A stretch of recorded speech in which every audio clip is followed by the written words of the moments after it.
सरदार धीरे धीरे चलो। अबे यार। अरे मैया रे, अरे बाप रे, अरे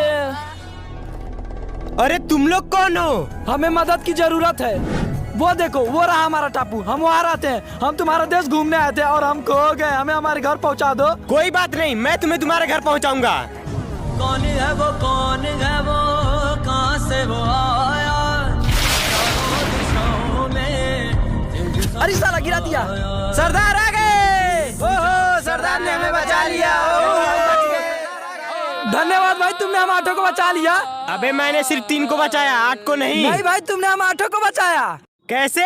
वो देखो, वो दाना भूखा है, वो हमें खाने जा रहा था। मैंने कहा हमें मत खाओ, मैं किसी और को लाके दे दूंगा, तुम उससे खा लेना। तो मैंने तुम्हें ला दिया दानों के खाने के लिए।